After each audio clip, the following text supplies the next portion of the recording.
როცა კოლუმბმა ახალი სამყარო აღმოაჩინა, ათასობით ევროპელმა გადაწყვიტა ბედი ჯერ კიდევ გამოუკვლეველ კონტინენტებზე ეპოვათ. კონტინენტებზე, იმიტომ რომ მოგეხსენებათ, ამერიკა მხოლოდ სამხრეთ ამერიკა არ არის, ჩრდილოეთ ამერიკაც გახლავთ, ეს ორი გიგანტური კონტინენტი, რომელიც უცებ აღმოჩნდა ევროპელების თვალწინ.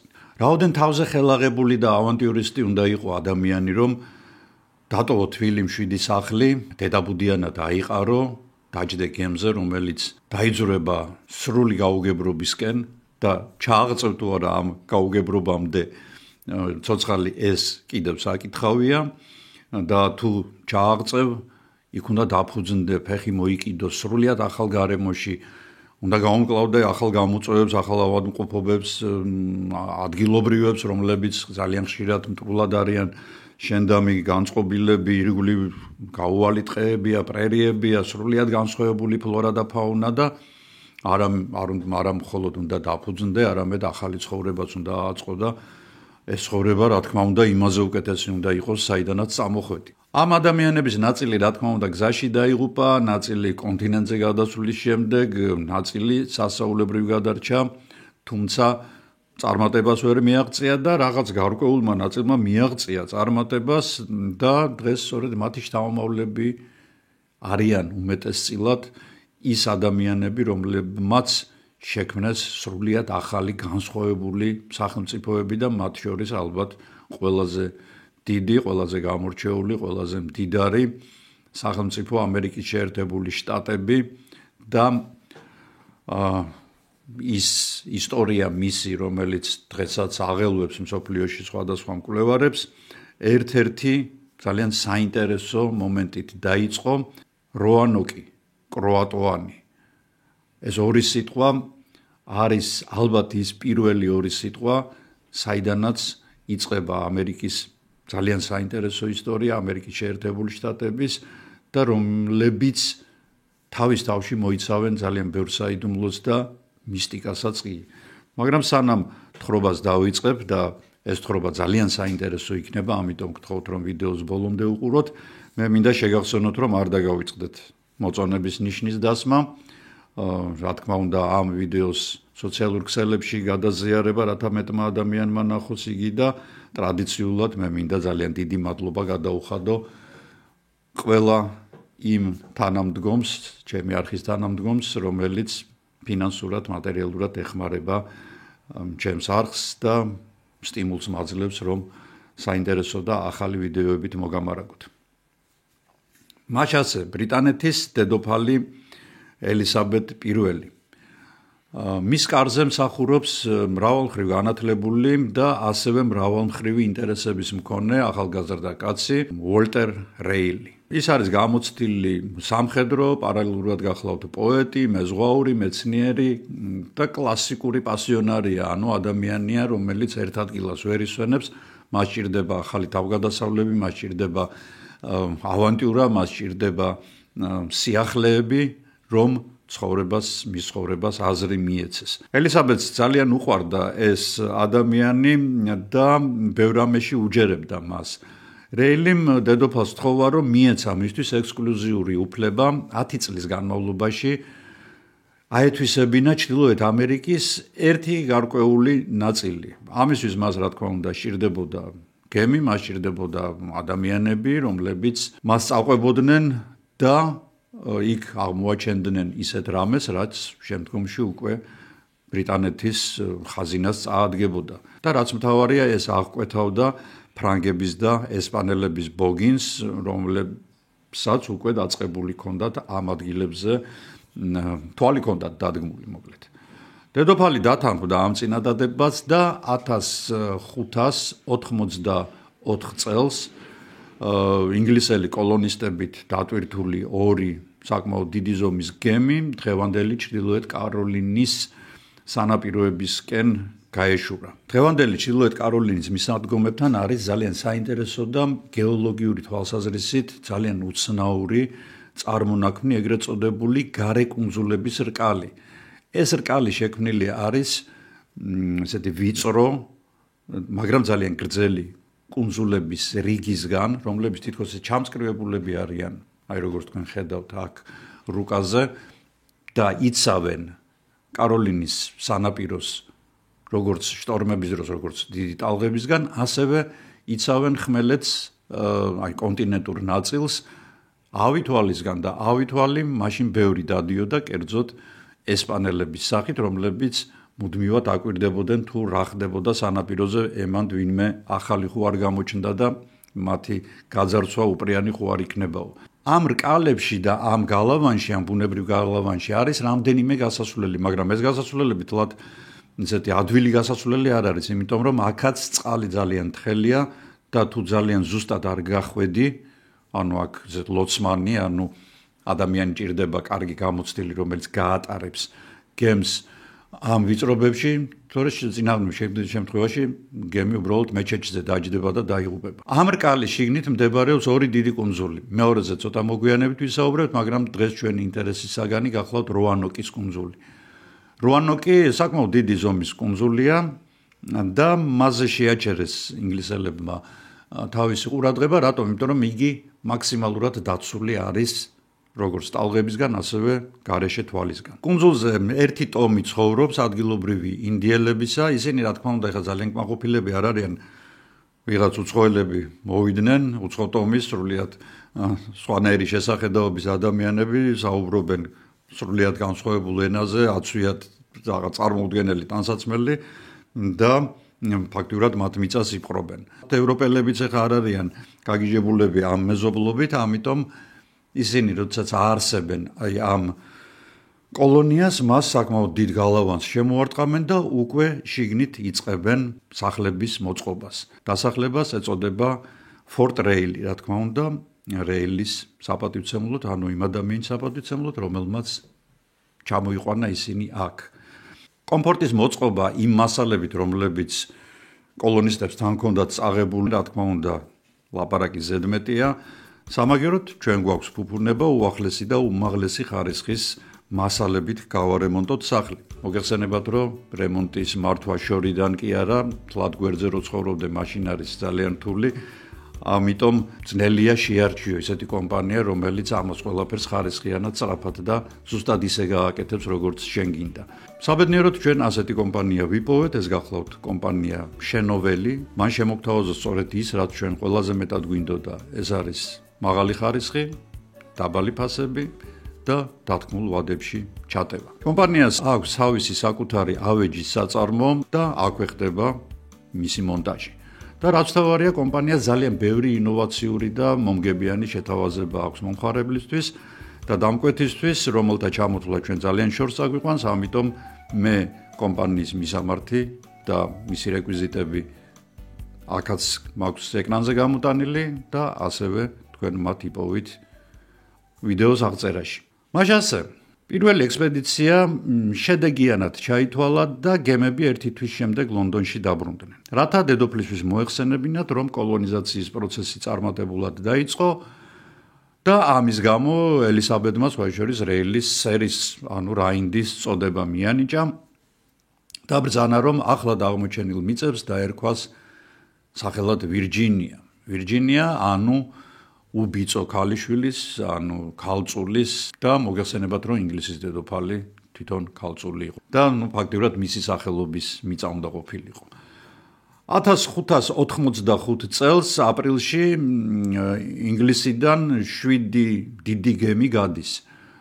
გემზე არის 660 ახალ მოსახლე, რომლებიც უნდა დარჩნენ ამერიკის კონტინენტზე, დაიწყონ მისი ათვისება. ანუ ესენი იქნებიან პირველი კოლონისტები, რომლებიც ამერიკის დაპყრობას და მასზე მუდმივი დასახლებული პუნქტის ჩამოყალიბებას შეძლებენ.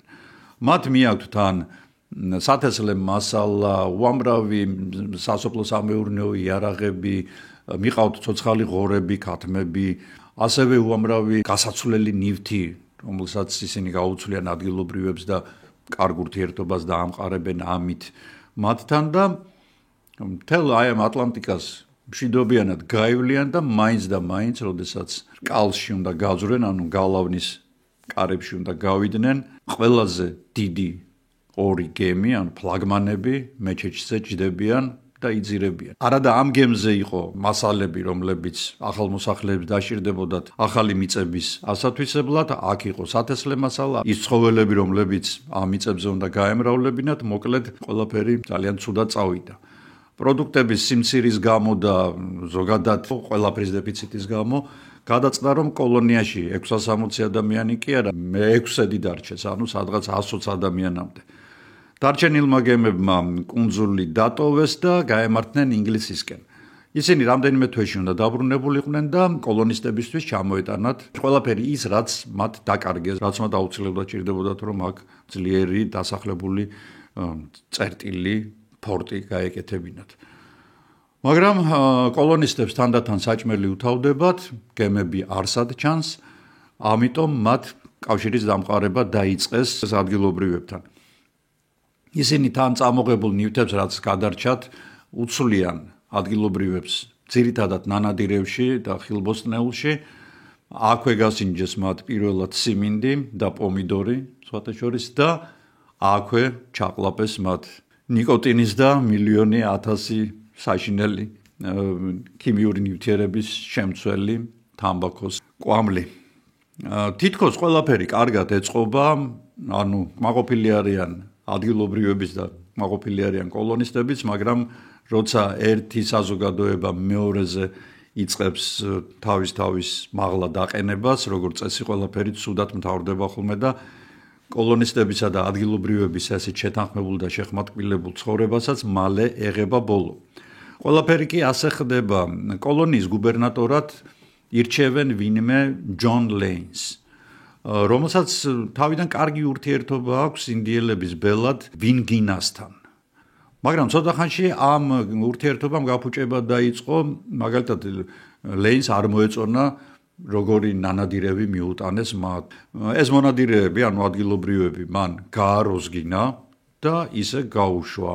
თვითონ ვინგინამ გადაწყვიტა, რომ როგორც ჩანს, ძალიან ცუდდება აქ სიტუაციაო და ამ ხალხს იარაღი აქვს, კიდე კაცმა არ იცის იქედან ინგლისიდან ვინ ჩამოვა და რას მოგვიწყობენ, ჯობს რომ საერთოდ გავეცალოთ. მათო ისინი დასხდებიან ნავზე, ჩაყრიან თავის ბარგიბარხანას ნავებში, კანოებში და გადავლენ მატერიკზე, რომელიც იქვეა, შორს არ არის.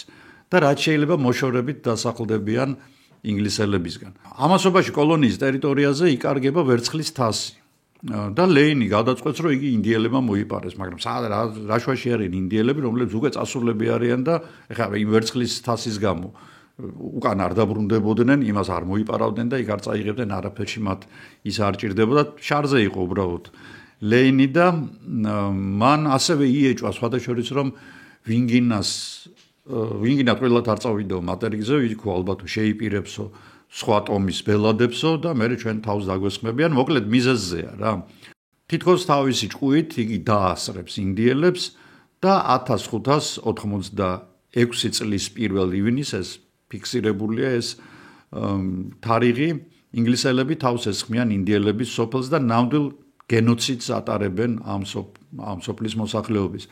ისინი არ ინდობენ არავის, არც ბავშვს, არც ქალს, არც მოხუცს არავის და ერთ ინგლისელი ვინგინას დაიჭერს, მას თავს მოკვეთავს და თავს სარზე წამოაცმებს და ჩაარჭობს მიწაში ამ სარს, რომ სხვა ტომის ბელადებმა ნახონ თუ რა ბედი მოელით თუ ისინი ინგლისელების წინ წავლენ. ამან საშინელი შედეგი მოიტანა, ფაქტიურად მთელი ტომები, ის ტომები, რომლებიც ნეიტრალურად იყვნენ საერთოდ განწყობილი ინგლისელებისადმი, დაირაზმენ მათ წინააღმდეგ.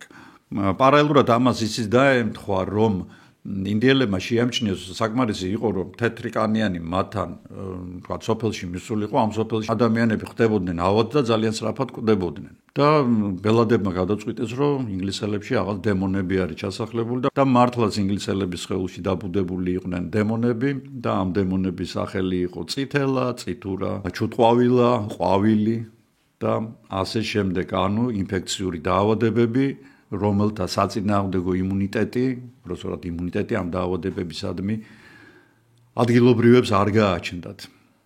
მოკლედ ინგლისელებმა რაც დათესეს ის მოიმკეს, კოლონისტების ცხოვრება ჯოჯოხეთად იქცა, თითქმის ყოველდღიურად ინდიელების ჯგუფები გადადიოდნენ როგორც წესი ღამღამობით როანოკზე, ისინი თავს ესხმოდნენ დასახლებულ პუნქტს. ძალიან ცუდ დღეში არიან ინგლისელები, გემები არ ჩანს, საკვები უთავდებათ, წყალზე გასვლა არ შეუძლიათ. ამიტომ კოლონიის შიგნით საშინელი ანტისანიტარია სუფევს, ანტისანიტარიას მოგეხსენებათ თანსდევს უამრავი დაავადება. ინგლისელები უკვე გადასულები არიან ფეხსაცმელების და ქამრების მოხარშვაზე და იმის ჭამაზე, მოგეხსენებათ მაშინ ქამარი ფეხსაცმელი ნამდვილი ნატურალური ტყავისგან მზადდებოდა და ამას ხარშავენ და ამას ჭამენ.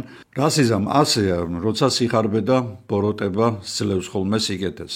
ძალადობის შედეგად დამყარებული სიმშვიდე ძალიან ეფემერულია, ძალადობას მხოლოდ უარესი ძალადობა მოაქვს და წინააღმდეგობას შობს და ეს აქსიომაა.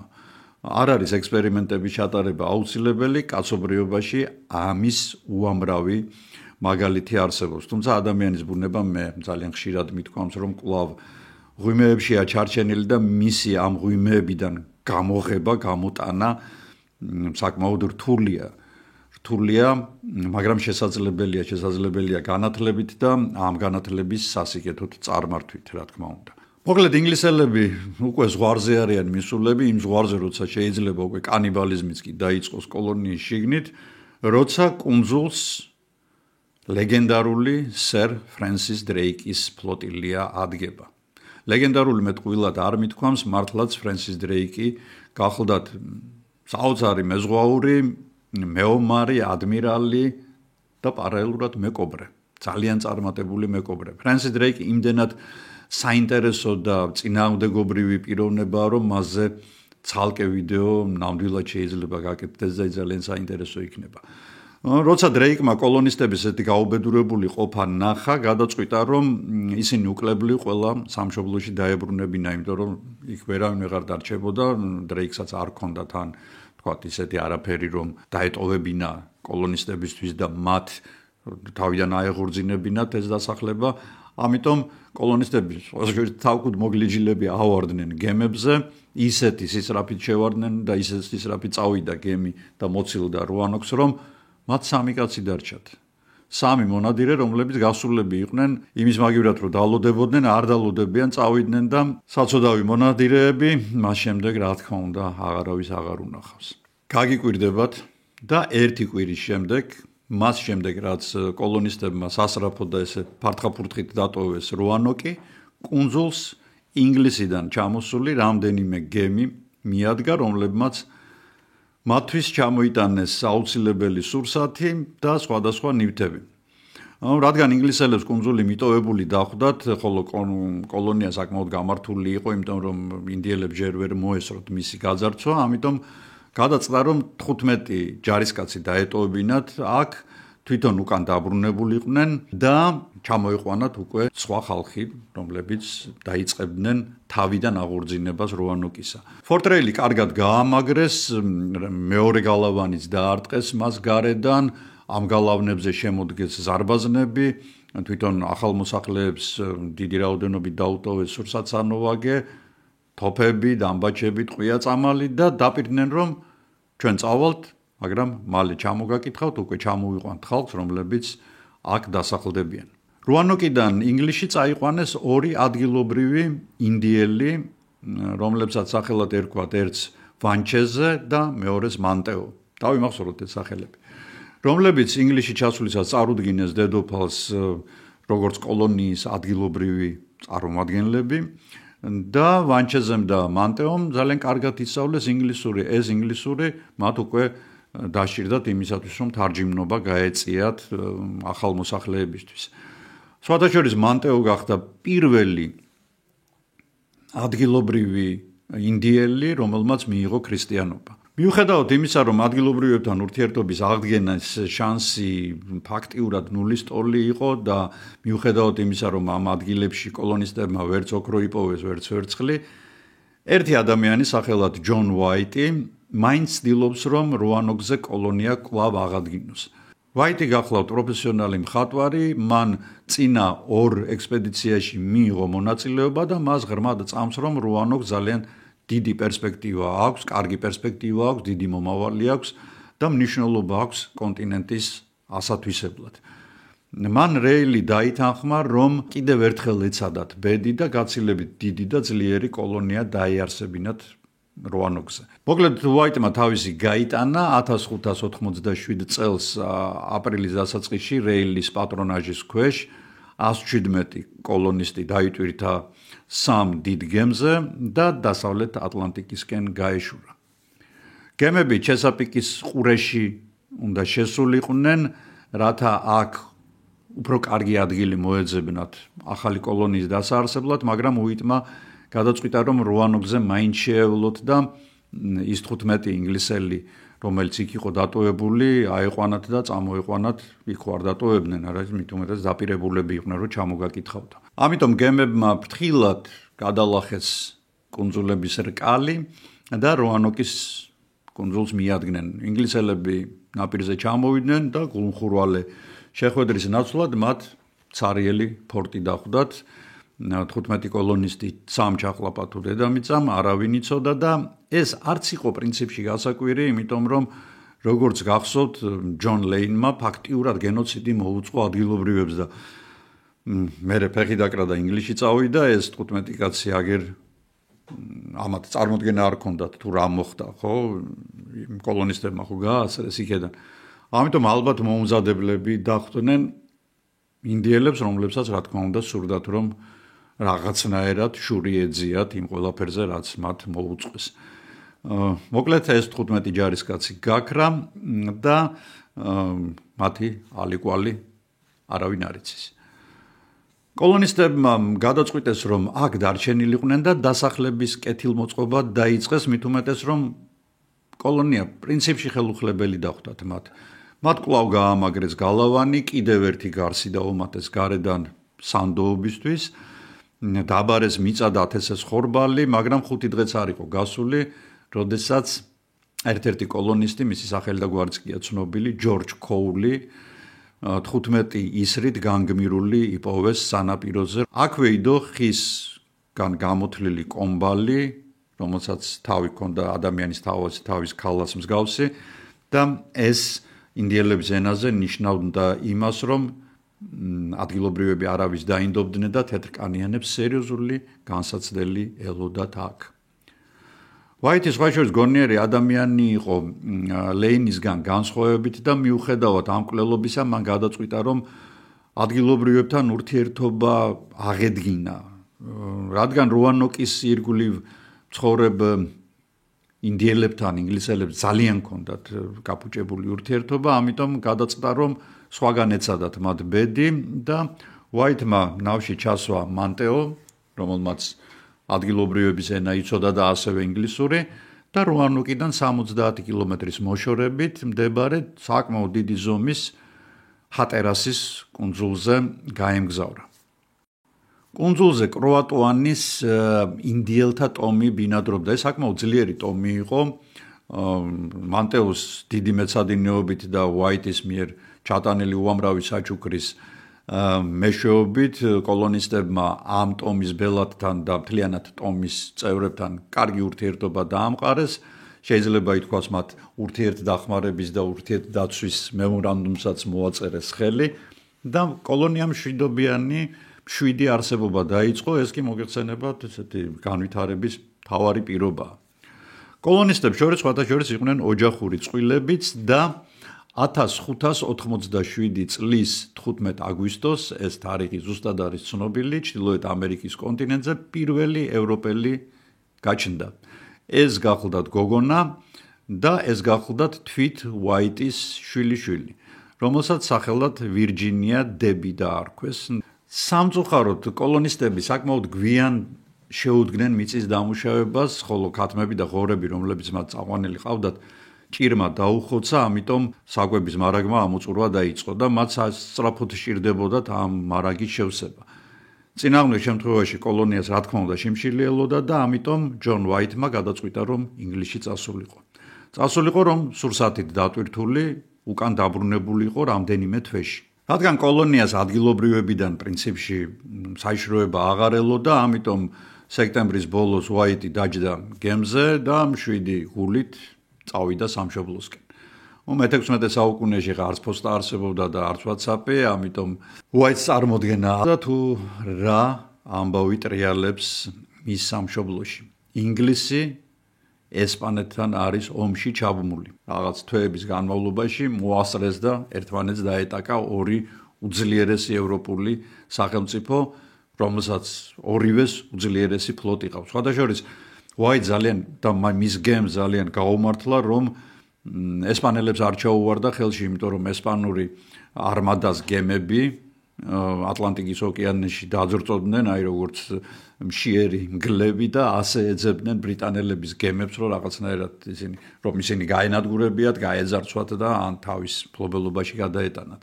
აი ესე მშვიდობიანად ჩავიდა უაიტი ბრიტანეთში, მაგრამ ბრიტანეთი ისევ მეორე ომის მდგომარეობაში დარჩა, ამიტომ უაიტს გემი ჩამოართვეს და ასე უთხრეს. გაზაფხულის კეთების დრო არა ახლა. ომია, ომი. და გადის 3 გრძელი წელიწადი, რა თქმა უნდა, უაიტი გულხელდაკრეფილი არ ზის. იგი მუდმივად ცდილობს, რომ რაღაცნაირად ერთი რაღაც პატარა გემი მაინც გამოსტყუოს დედოფალს, რომ ჩავიდეს კოლონია და ნახოს როგორ არის მისი ოჯახის წევრები ბოლოს და ბოლოს მისი ქალიშვილი, მისი შვილიშვილი იქ არიან, ხო? 120 ადამიანია კიდე კოლონისტი, რომელთა ბედი კაცმა არ იცის. და როგორც იქნა 1590 წელს უაიტს გამოუყოფენ ერთ პატარა გემს, რომელსაც იგი დატვირთავს სურსათსანოვაგით და გაემართება შორეული მიწისკენ. იგი იმედით არის აღსავსე, რა თქმა უნდა, რომ კოლონია გაფართოებული, აყვავებული და გამდიდრებული დახვდება, ასევე ერთი სულიაგ როდის ნახავს თავის შვილიშვილს, თავის ოჯახს, გემი როანოქს უახლოვდება.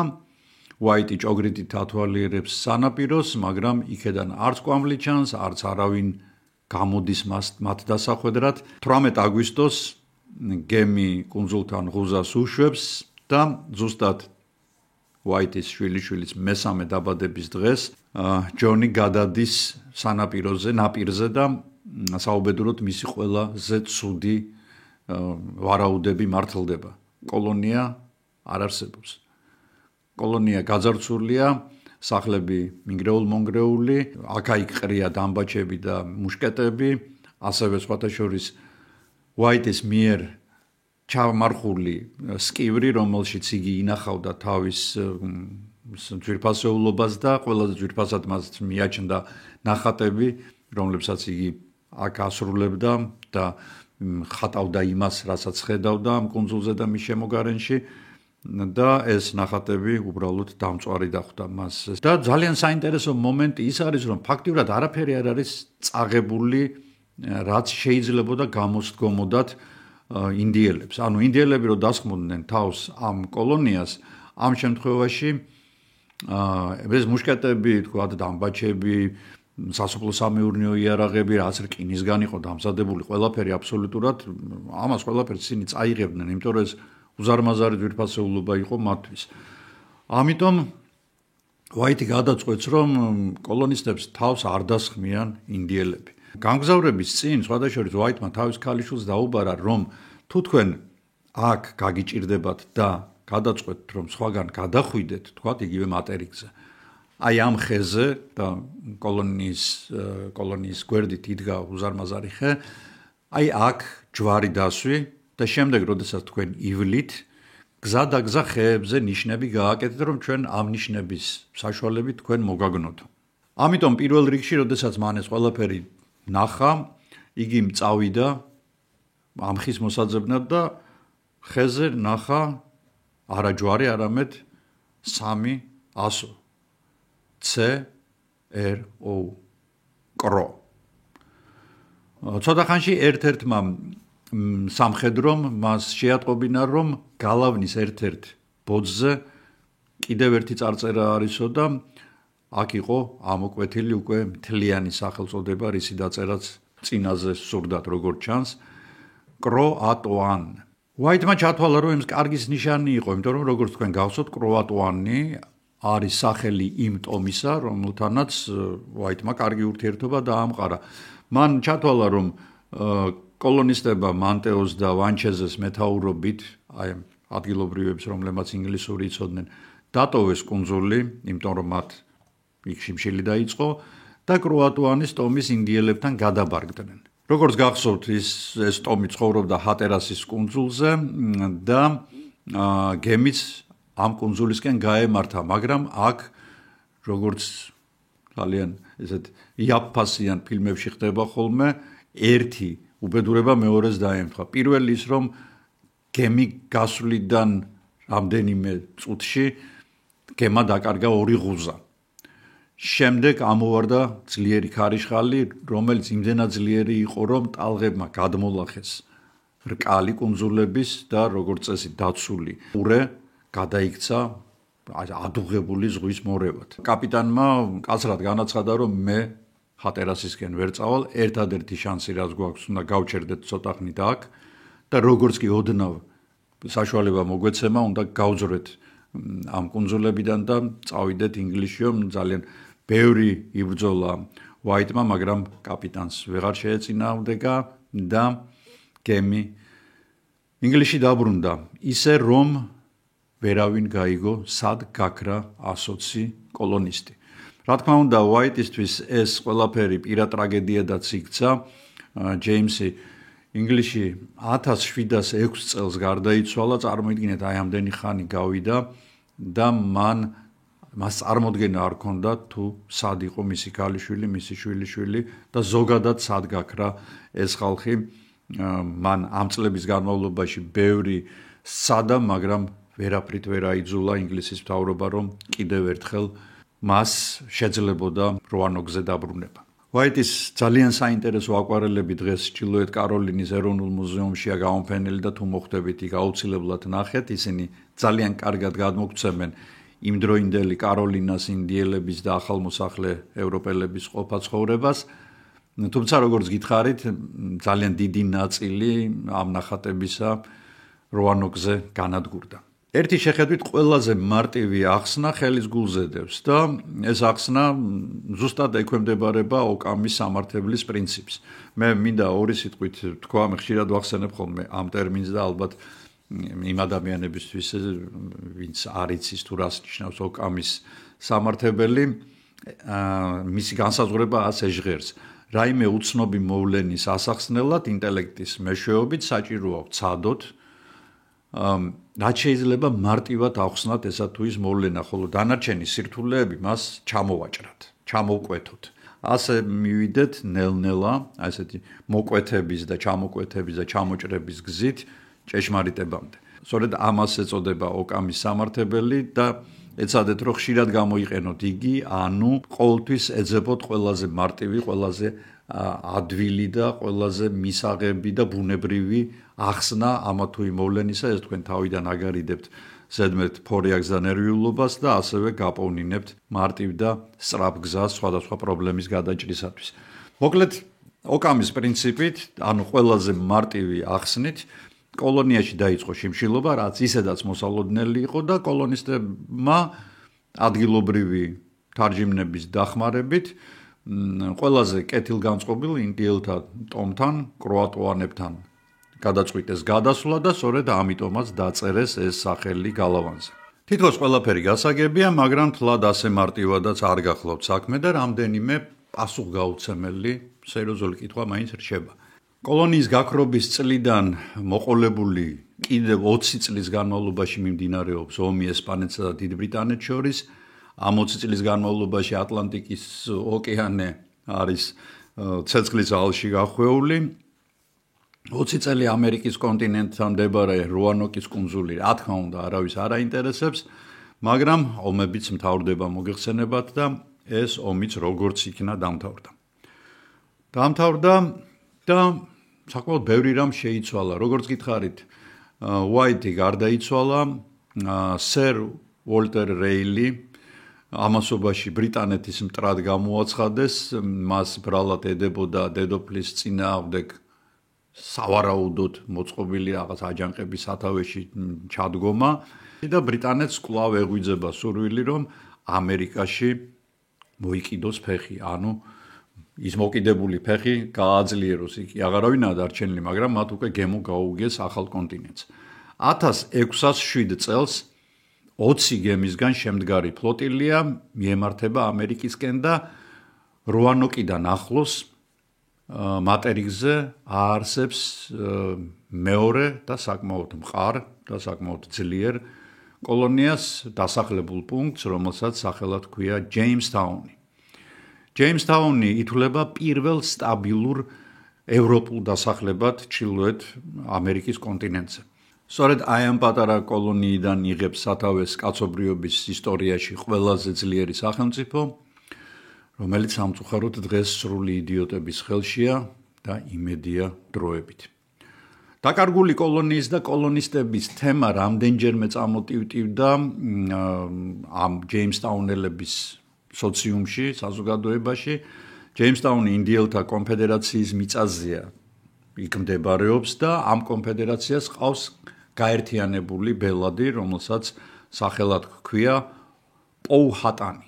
პოუჰატანმა ჯეიმსტაუნის გუბერნატორს ჯონ სმითს უამბო, რომ მან იცის საცხოვრობენ თეთრკანიანები, რომლებიც ისევე იქცევიან, ისევე აცვიათ, ისევე ლაპარაკობენ და ისევე წერენ, როგორც თქვენო.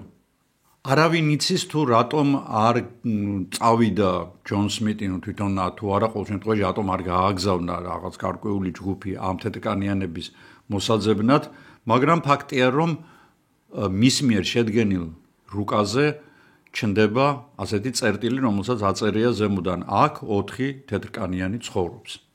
და ეს წერტილი საკმაოდ არის მოცილებული ჯეიმსტაუნს.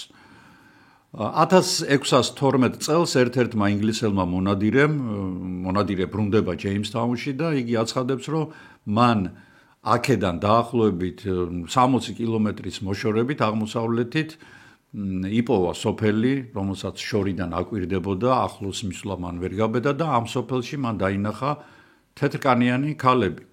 ამის შემდეგ მართალი გითხრათ, არავის გახსენებია ამ თეთრკანიანების ამბავი, იმიტომ რომ ბრიტანელებს ისედაც თავზე საყრელად ჰქონდათ პრობლემები, უამრავი პრობლემა იყო მოგეხსენებათ და დაავიწყდათ ზოგადად ეს კროატოვანის ამბავიც, როანოკის ამბავიც, იქ 4 კაცი ცხოვრობდა თუ არა, აქეთ ეს ქალები იყვნენ თუ არა, მოკლედ ამ ამბებიდან 100 წლის შემდეგ მხოლოდ 1701 წელს ინგლისელი ნატურალისტი ჯონ ლოუსონი ჰატერასის კუნძულებზე მოხვდა და ადგილობრივი ტომის, კროატოვანის ინდიელების ბელადს დაუმეგობრდა.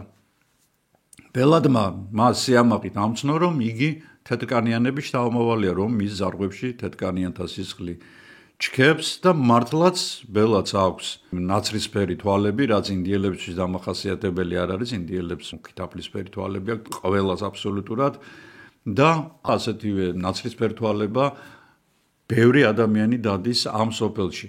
სწორედ კროატოვანის ინდიელთა ტომის ხალხმა გადაარჩინა ისინი შიმშილით სიკვდილს, თორემ ისინი სხვა კუნძულზე ცხოვრობდნენ. მოხდა ამ თეთრკანიანების ასიმილაცია, ანუ გათქვეფა ინდიელებში, მაგრამ რაღაც ნიშნები მაინც დარჩა.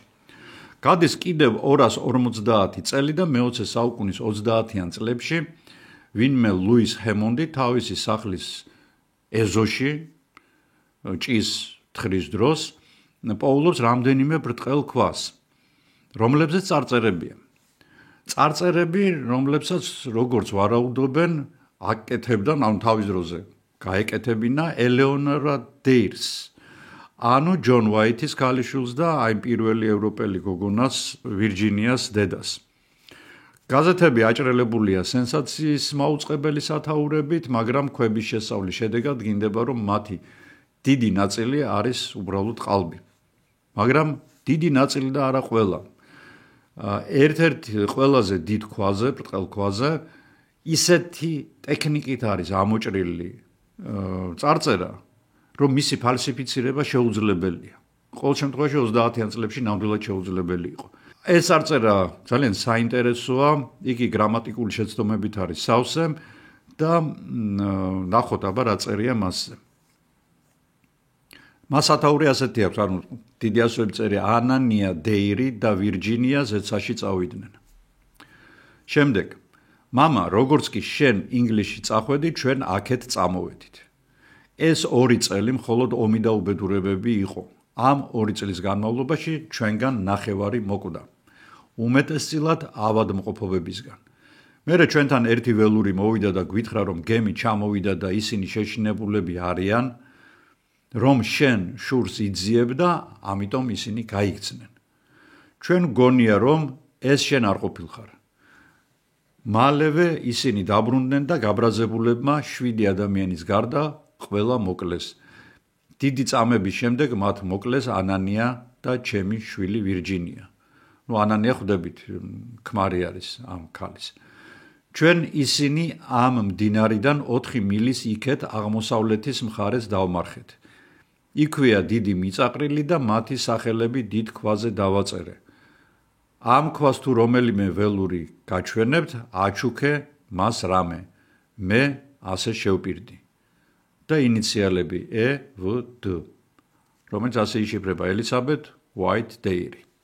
ამ ქვების ასავალ-დასავალი კაცმა არ იცის, საიდან მოვიდა, საიდან გაჩნდა. 2013 წელს არქეოლოგიურმა ექსპედიციამ ჰატერასის კუნძულზე დაიწყო გათხრების ჩატარება და მათ აქ იპოვეს ძალიან საინტერესო არტეფაქტები, ეს გახლდათ დამბაჩის ლულა, ბრიტანული დაშნა და რაც თავარია საყოფაცხოვრებო ნივთები, როგორიც არის თქვათ, გრიფელის დაფა, ტყვის ფანქრები, სათამაშოები, ინგლისური ღილები, მონეტები, ქსოვილის ნაგლეჯები, რომელიც ევროპაში იყო დამზადებული და ეს ყველაფერი იმაზე მიუთითებდა, რომ აქ სამხედრო ოპერაცია კი არ ჩატარდა, არამედ თეთრკანიანები როანოკიდან მართლაც აქ გადმოვიდნენ და ბინადრობდნენ. 2020 წელს არქეოლოგებმა იმდროინდელი ნაგვის გროვები შეისწავლეს. მოგეხსენებათ არქეოლოგებისთვის ნაგავსაყრელი ეს ყველაზე საინტერესო ადგილია, იმიტომ რომ აბა წარმოიდგინეთ, ხა თქვენ თუ გინდათ